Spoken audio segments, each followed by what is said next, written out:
And welcome to the Cardinals Nest. This is the show where we interview St. Mary's University student athletes and coaches and get caught up on their season. I'm Dean Beckman, the faculty athletics representative for St. Mary's. My co-host is the sports information director, and now I can say official Hall of Famer, Donny Nadeau. Donny, congratulations. Thank You you were very much. inducted this past week into the St. Mary's Hall of Fame officially. We've been talking about it for a while here on the show, but officially, congratulations. Thank you. And also, our guests today are from track and field. We have Matt Boone. He's a senior on the team. And Kody Michaels, of course, is one of our assistant coaches for both women's and men's outdoor track and field. Donny, how did it feel to get inducted into the Hall of Fame? We'll let you go first. It was pretty crazy. And, it was the neat thing about it was actually, I thought when I first thought about having it all be virtual, I was, I really kind of wanted to be in person and everything. But you know what? Jeff DeMarsh did such a wonderful job on the video. It was great. Got to spend it with my family and had a little campfire in the backyard as we watched it on TV. So, it worked out pretty good. It was kind of fitting. I don't think it'll ever sink in that I'm actually in the Hall of Fame, but it's a pretty great honor. And the problem is you miss 18 million people you wanted to thank or mention. And as I said in my speech, they gave you 5 minutes. I'm glad I took 15. So, I had 26 years. I figure I should have had a minute a year. I think so. I think you deserve that at least. Well, I'd like to welcome both Kody and Matt. Matt, I have thoroughly enjoyed your 4 years at St. Mary's, and this year, it seems like, I know it's cliche, but you really have saved your best for last. It's been a phenomenal year for you, both indoor and outdoor. Yeah, I mean, I've just been working hard. As soon as we got sent home and everything, I just didn't want to be done, having the season cut short last year. So just having that opportunity and taking advantage of every opportunity we get, I just kind of like to think what I keep telling myself, everything that I'm doing right now is just kind of icing on the cake, it's just great to have success this late in my career. And, I'm just enjoying doing it, having a lot of fun. So. And Kody, since you get to coach Matt most of the time, and obviously Jake Malm is the head coach, but I know you work with the sprinters a lot. Talk a little bit about Matt's progression this year. I know you were here last year and you've seen him, kind of progress, but what has been the key this year? Yeah, I mean, it's pretty crazy just because, Matt and I were teammates. So I was a senior when he was a freshman. So I kind of took him under my wing when I was a senior, and, he was right next to me in workouts. We finished some of the toughest workouts I can remember. He was the last one standing. And we grinded through them. So just see his progression over the last 4 years has been absolutely phenomenal. And he won't ever say this. He doesn't brag or anything, but he is the hardest working athlete that I've personally ever coached.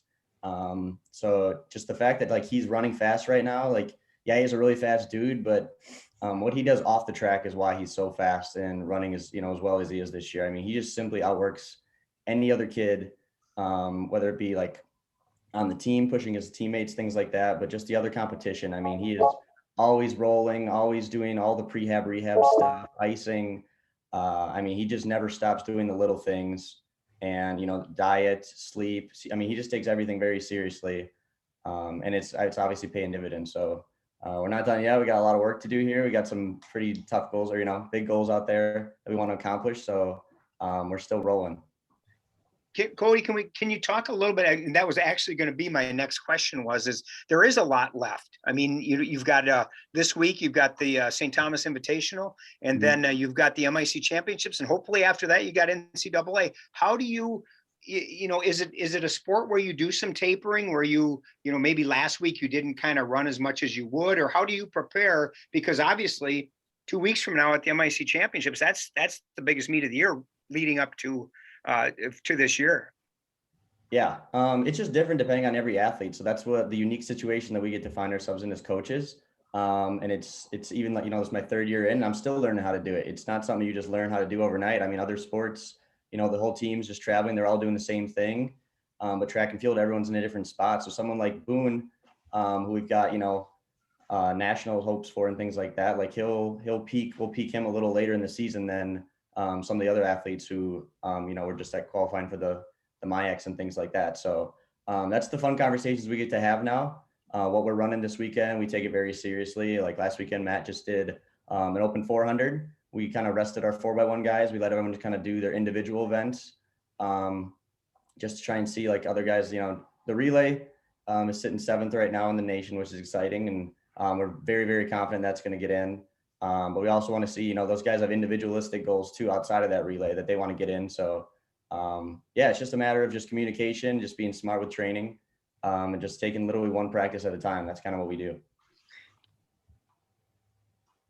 Matt, earlier, 100 questions. yeah, I know. I was going to say, Matt, earlier you heard Kody talking about when you were a freshman. Do you remember those days? Yeah, I mean, it feels like that. It didn't feel like that was that long ago. Looking back at it now, it just kind of flies by. But yeah, I mean, like the being back there, I just felt like I was kind of getting my feet wet, and you know, so like just kind of look back at what I was doing back then, it's like, man, I really have like kind of come a long way. So well, give us a little insight. What kind of mentor was Kody, and are you trying to be a mentor now for some of our freshmen? Yeah, well, I thought Kody was like just a great person, like just to have on the team, and just like for someone who, you know, like I came from a pretty small school, so like in terms of like coaching and stuff, you know, I didn't always receive like the best coaching. It was kind of like, you know, stuff I would do on my own. So like even to have someone like on the team who is your teammate, who is also like, you know, pushing you and like giving you like tips and stuff, because you know he's been doing it, you know, for how long now, and like he's been having success too. So just to have like that role model to kind of look up to, and then again just somebody to like push and practice and everything, and like, you know, we kind of help each other get better, and just being like an aspect in that right away.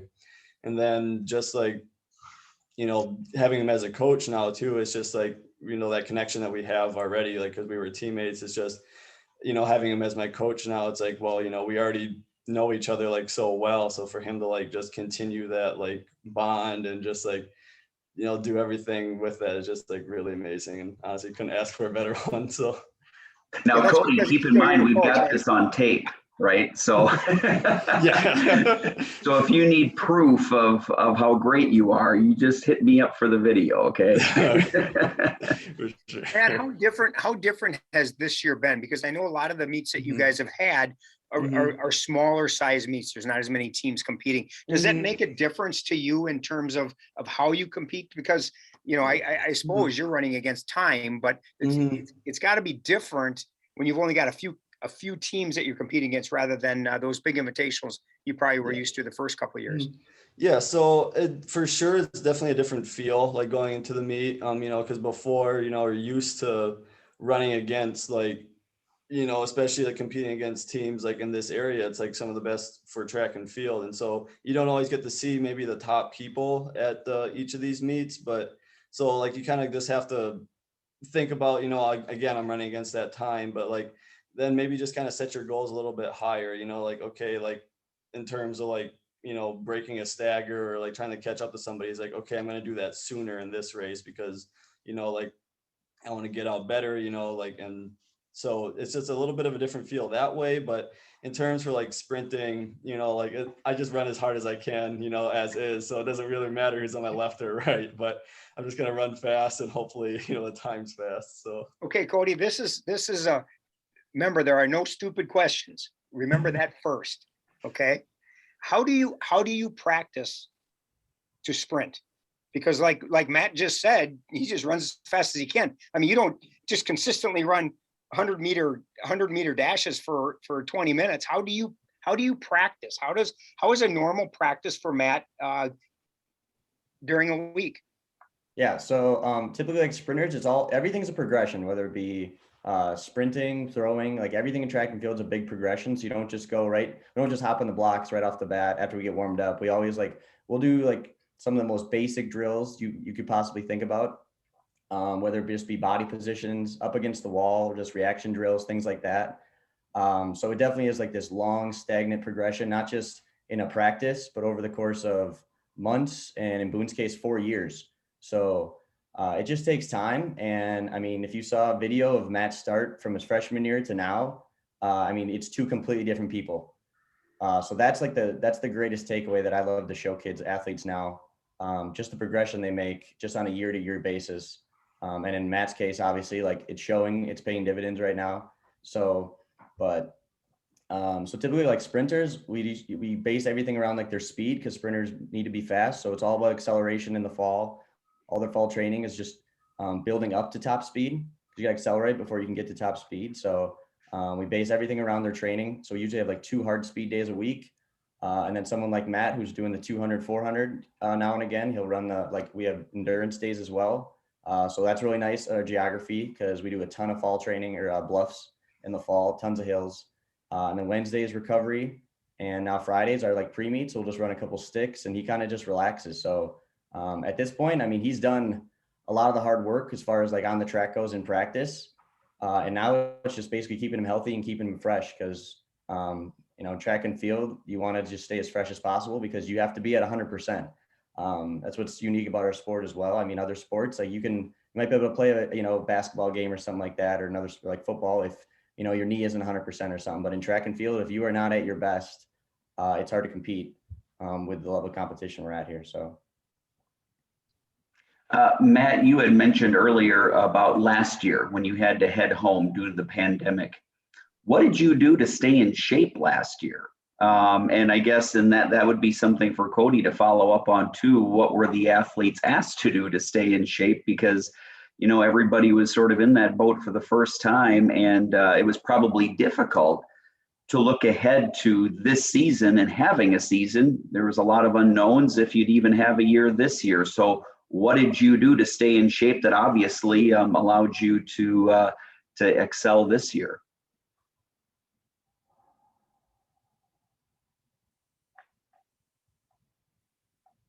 Matt, we can't hear you. I'll try it.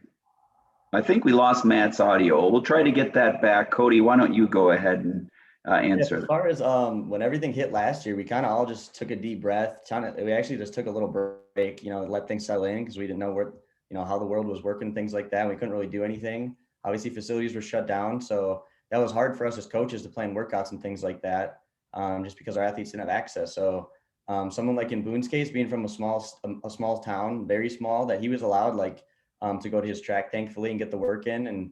And he's from a little town, Melrose, Maduro, Wisconsin. So he did a lot of his training literally on, a gravel road, a blacktop road. So, I mean, it was really just on the athletes to get creative. And that's why things like these are like the times and things he's running right now, and the performances our team is, putting down on the track and things like that is pretty phenomenal, just because of just the lack of facilities and things like that happened in the fall and last summer.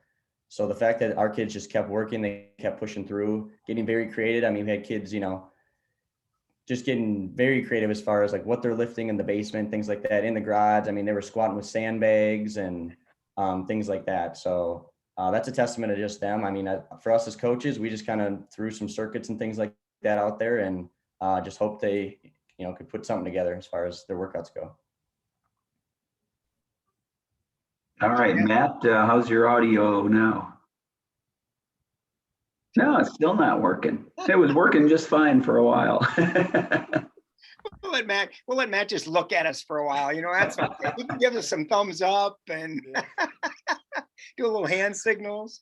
Kody, how about can you talk just a little bit about now things are changing this spring. They've changed in terms of, we had to start competing. You had to have masks on. Now they're talking about if you're outside, you may be able to compete without masks on. That's got to be a bonus, because I can't imagine, having to do what these guys do, wearing a mask. Is that a huge hurdle to clear, so to speak, being able to compete without a mask on? Yeah, it helps the cause for sure. But to be honest, when we first got the news, mask at practice, mask indoors, all that kind of stuff, we were outraged. Like, even us as coaches, everyone was kind of upset for a while. Like, it's track and field, especially in the distance world. I guess in the short sprints world and for jumpers and things like that, it's not terribly the end of the world. But for distance runners, it was just a safety concern, things like that. But it only took our team and our staff about a week or two, and then honestly, we didn't even complain about it. We didn't really notice it. Because at the end of the day, we were just thankful to be competing. We were back as a team practicing and just training.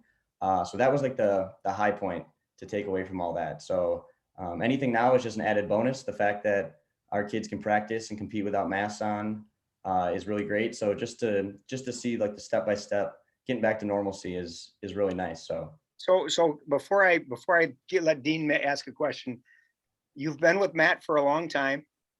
Have you ever seen him silent like this before?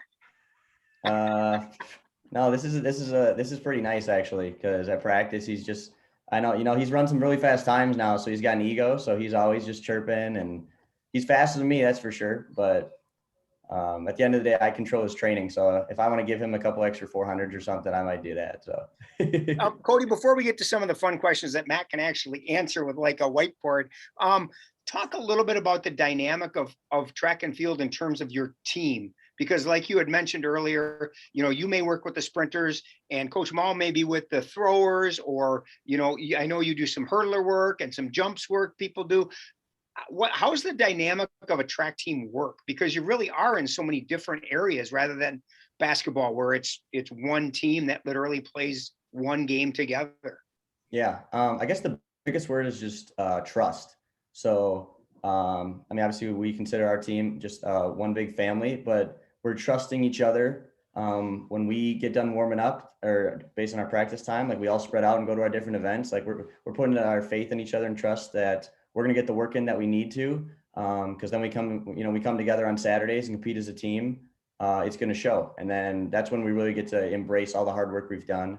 But it's definitely a different dynamic. And that's why I love our facility so much as well, just because from a training aspect, we got our jumps pits right next to the throwing cages. The throwing cages and everything are right alongside the track. So even when everyone is spread out doing like their individualistic stuff, we can still cheer each other on. And we're always within shouting distance to any other athlete. So at other facilities, it might be a little different because throws rings might be across the campus and things like that. So as far as our team dynamic goes, that's how we kind of structure things. And that's why I love being here so much. So. Let's get to some of the fun questions now, and we'll ask Kody each of these first, and that'll give Matt a chance to write down his answers, and then he can show it to us. So Kody, first one, you're road tripping, right? You're driving in a car. Maybe you don't even have a destination in mind. What's one restaurant you have to pull over and eat at? I'd probably go to Chipotle. That sounds super cliche, but I love Chipotle so much. And Donny likes that answer too. Yeah. Not a Chipotle guy, Donny? Well, you guys just amaze me I know people that will literally drive to Rochester for lunch just so they can go to Chipotle. It just boggles my mind. Yeah, my wife and I do it quite frequently. So. And it's nice too, because most of our meets are in the cities. So when we come back, we always swing through Rochester. So it's either noodles and Chipotle for the track team. So I'm not complaining. It's one of the nice perks about this job. That's for sure. Now, normally, Matt, I would say, what say you? But now I'll say, what write you? So Matt's going to write down his answer. Again, for those just tuning in, his microphone isn't working, kind of went out halfway through here. So he's been running so fast that he lost his audio. Oh, Noodles and Company. Yeah, very nice. Okay, good. Boone is the basic mac and cheese guy. Would you have guessed that one on him, Kody? Would you have guessed that? Oh, yeah, in a heartbeat. Okay. All right. Okay, Kody, it's a rainy day. You don't have practice, can't run. What are you watching on TV or Netflix to get through the day? I'm going to watch either Seinfeld or The Office. Big Seinfeld person. I always used to watch it when I got home from school. My parents would have it on. And then I kind of transitioned over to The Office. And yeah, I've seen a lot of episodes, that's for sure. And you Kody, do you have a favorite Seinfeld episode? Mine is the Jimmy. I like the Jimmy episode. Jimmy? My favorite episode is the calzone. Okay, yeah. Yeah, the calzones with Kramer. Has to work for, and George is getting them for Mr. Steinbrenner and stuff. Oh my gosh, I love that episode. Yeah, that's a good one. That's a good one. Matt, how about you? What's your favorite TV show?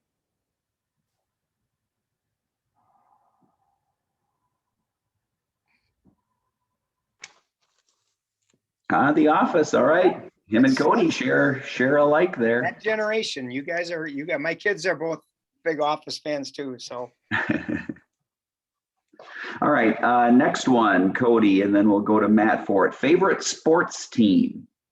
So my favorite sports team is easily I the can answer this one for you, Kody. Yeah, you could know the Pittsburgh Steelers. Anything Pittsburgh. Obviously, I'm a huge Penguins fan too, and then the Pirates are like third tier on my list. But no, I've been to Pittsburgh like 5 or 6 times now for the games. I mean, that's like my destination city. I want to live there someday. I'd love to coach in that city someday. Not sure my wife really wants to move to Pittsburgh, but that's a conversation for down the road. Kody, and I knew that. I mean, I knew that answer because I love following you on Twitter, especially when it's Sunday and NFL season. But what is it? What brought Pittsburgh? You're not from Pittsburgh, so what made that your? And you are a diehard, so. Yeah, so my dad growing up, he only had like 2 channels on his TV, and the Packers were bad. They went through like this bad stretch for a long, long time, and Bart Starr got hurt. And the only other team that was like nationally televised was the Steelers. And so one night he turned on the game and he saw Terry Bradshaw throw for like 400 yards. And then he just got kind of hooked on him. And I don't know, he just kind of molded us into that. So my whole family's Pittsburgh, and we always go to our family's house every Sunday, watch the games with my brothers and things like that. So, yeah, I mean, I wish I could say I was from Pittsburgh and stuff, but. Okay, Matt, what say you? Vikings. Okay. Oh, have the Vikings played the Steelers in the last 4 years? Yeah, we beat them every time. No, they actually play them this year in the Twin Cities. So I'm excited to go to that game. Good. Yeah. All right, Kody. Who's on your favorite playlist when you're training or whatever? What are you listening to? Lots of rock, but lots of rap too. I would say the biggest rapper that I listen to right now is Machine Gun Kelly. Not sure if you guys know who that is. Goes right there, Dean. Machine Gun Kelly, Eminem, so Breaking Benjamin. Matt, what makes you run faster? Post Malone, yeah. Okay. I like to tell the students in my class, Donnie, that I'm so old, I'm pre-Malone. No, don't laugh. Don't encourage him. It's been a lot of years we've done this show and he does it constantly. Do not encourage him. Kody, what's your favorite track story while at SMU? Now, Matt, you might not be able to answer this one because it probably require too much writing, but Kody, we'll let you answer it. Favorite track story at St. Mary's? I actually have 2 of them. One of them both of them involve Boone, which is pretty crazy. Probably not a shocker, but I remember we ran a 4x4 at Luther one time, and he was just a little freshman, and he was so nervous, and I was trying to calm him down. He had to go to the bathroom, and like the women's 4x4 was on the track, and I'm like, dude, you cannot like go to the bathroom right now. Like we're about to run, and he like bolted across the facility, went to the bathroom, and like I'm like setting my blocks, and he's not even out of the bathroom yet. And anyway, we got the baton around the track because I think he was the anchor. So that was a funny moment just because now we just talk about it all the time, obviously. And then, but my number one currently is, it was Last Chance at UWL. It was 2019 now. And I remember I could tell you where I was at UWL in their stadium, the exact row, the exact stand. When our 4x1 qualified for nationals, we ended up we got 7th out of like 8 teams in the heat. But the 6 teams that were ahead of us were all 6 of the top relays in the nation.